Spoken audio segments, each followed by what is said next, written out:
apresentação é do Douglas Baillie, estudou Física, é doutorado pelo trabalho desenvolvido na integração de sistemas ópticos. Os seus interesses de investigação incidem sobre sistemas energéticos que estejam em harmonia com a natureza, a utilização atual e futura de metais em tecnologia, bem como a integração de aspectos sociais na sua investigação. O Douglas, em inglês, vai fazer a comunicação na língua nativa. Portanto, Douglas, can you come here, please?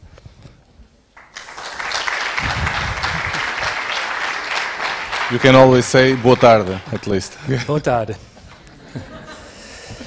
Thank you for the invitation. Thank you for the stage. Sorry that despite 3 years in a country that I love, I still don't speak the language. Yeah.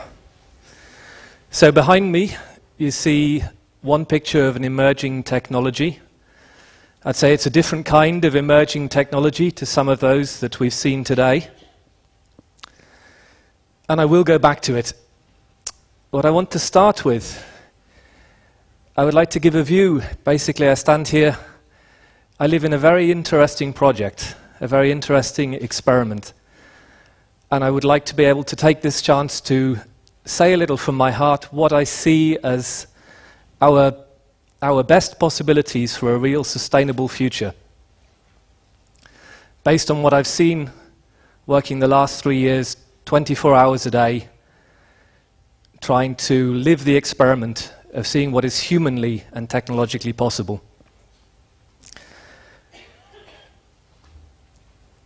It looks like we need, and it looks like we can achieve, a real paradigm shift. If we want to really change something, if we want to really change the way that we use energy, we're going to have to change something deep inside ourselves. I would say, when we take, for example, we take an isolated problem that we see, that the energy use, our current energy use, the system that we're in, is clearly unsustainable. And then we take an apparently different isolated problem, that the water table in countries all around the globe is dropping to the point where it's possible that salt water can start to encroach into the fresh water table, and we have the possibility of catastrophic shift. Or we take the reality that the best minds in this world are creating weapons that we're dropping on children. I suggest that we take these apparently separated problems and look at where we can actually make a change in the complete system. And then see if we can find a point of power where we can make a change in the system. And I suggest that there is such a point of power, and that point of power lies within ourselves. I don't say it's easy, but I do say that it's the most realistic chance that I can see that we can actually change to a sustainable future, including a sustainable energetic future.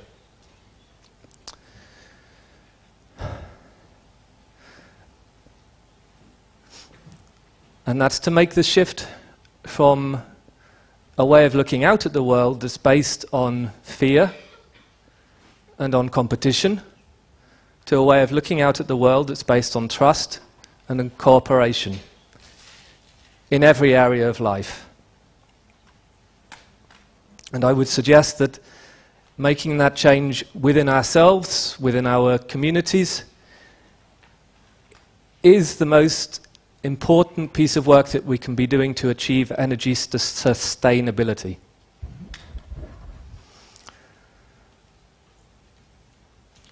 And I mean it in a very precise sense, to take active and definite steps towards changing our structural condition of fear and defense to a structural condition of trust, step by step, experimentally and verifiably. Part of that involves building energy systems, like you can see here. A simple emerging technology, a technology that could be built by any car workshop in the world, Very simple construction. This particular model that's on screen focuses incoming solar energy onto a tube containing vegetable oil. The vegetable oil is heated and recirculated. It's used both as an energy storage and an energy transfer medium. The oil itself is not consumed. It's a very, very simple and low-tech and cooperative way of transforming incoming solar energy to a form in which we can keep it and use it later. And I'll show you later what we will use it for. So the research that I'm a part of is a part of this team. And this is one part of the bigger picture of changing to a sustainable system, to a system that we could actually believe in. Because I would find it very hard to look at isolated solutions and believe that we're really going to make a change and that we're really going to get to a future that we can believe in. Both a future that we would want to live in and a future that seems possible.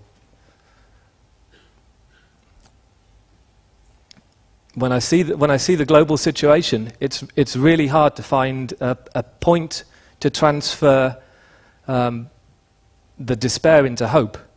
And without a point in which one can even see the possibility of transferring despair into hope, one can't look at the global situation. It's too painful. And then we live in a kind of separated virtual reality with no connection to what's actually going on around us and in us. Yeah. So that point of hope that I work with is a point that by making a change within myself to a system of trust, I change the system of which I am a part, and I give that system of which I'm a part, which is us, humanity, the information that this change is possible. And I mean, bear with me now to take that as a realistic possibility. I just ask that you accept that we are, at a certain sense, one whole, and that in the same way that I could take a doctor could prescribe a pill, we could drop it into the mouth and it will affect every cell in the body, that there is a sense in which an individual, or more powerfully a group, could take information, for example, of trust, and feed that into the body of humanity. So this is what we're trying to do. I'll show you some of the very concrete and real situation of the emerging technologies that we see now from the position we're in now on this path. And I would say these are just little shoots, the first signs of a simple technology that's in cooperation, because we're quite clearly not that far along the path of switching from a global paradigm of fear to a global paradigm of trust.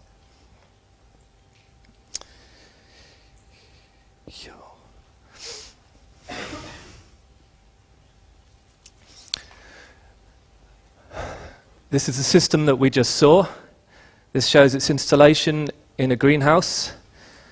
It's a great place to put such a system. You don't need a greenhouse, but it's a great place to put such a system if you want to have a greenhouse, because this can take incoming solar energy that would otherwise increase the temperature of the greenhouse to the point where the plants would have to use a vast amount of water to cool themselves. It can take some of that energy out of the greenhouse and use it for a productive purpose, and also make the interior climate more usable. And I say sorry now already, I know I'm surfing along quite a lot of themes fast in a foreign language. I hope you get a feeling of what's going on. Yeah, same system. Here is also one of my favorite technological developments that we have in this particular test field here. It's a low temperature Stirling engine configured as a standalone water pump. Very simple in form. This particular device is going into first run mass production this year.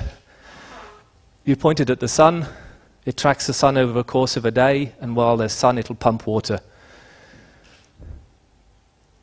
It's running at a temperature of around about 160 degrees, which is very low for Stirling engines. It's funny, Stirling engines in the last 5 years have become almost a semi-mainstream technology. I would say things like it's a low temperature for a classical Stirling engine, when this was something that, in this kind of form, certainly a decade ago, one couldn't say that. But now, Stirling engines are in use all around the world in high-temperature applications.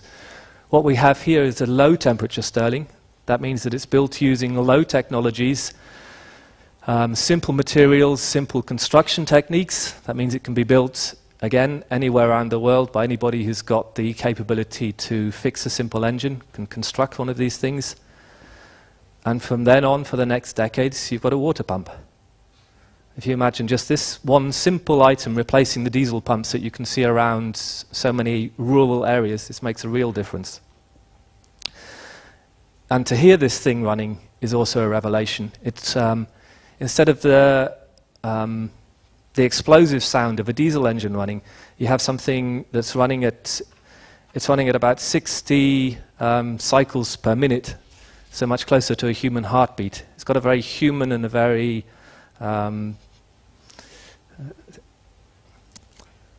it's got a sound that one can feel that it has. That there's something connected about it. A couple of photos of the kind of construction techniques that are going on.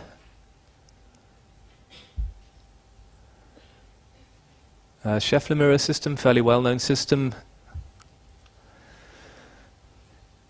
We're just directly focusing 3 kilowatts of sun energy to heat water. Nothing could be simpler than this, and still using such a system is a way of getting in contact with the energetic system. To use this system for a while, one gets into contact with the sun. And I would say that just in that word, there's another key here. How we look at energy systems changes. If we're in a position of trust, we tend to go much more into being able to perceive the energy system that we are working in, actually perceive the energy system that we are working with as a living system with its own destiny and its own power, rather than a dead resource that's there to be exploited. And working with this for a while is a good way to step into that different paradigm. The water pump from the back. A really nice, I would say this is something like a beta test prototype of another low-temperature Stirling engine producing 1.5 kilowatts electrical energy. This one's hooked up to the greenhouse that I showed before, so it's taking direct thermal energy out of the greenhouse, transforming it to mechanical energy, which can be used directly, or to electrical energy. Nice, very nice.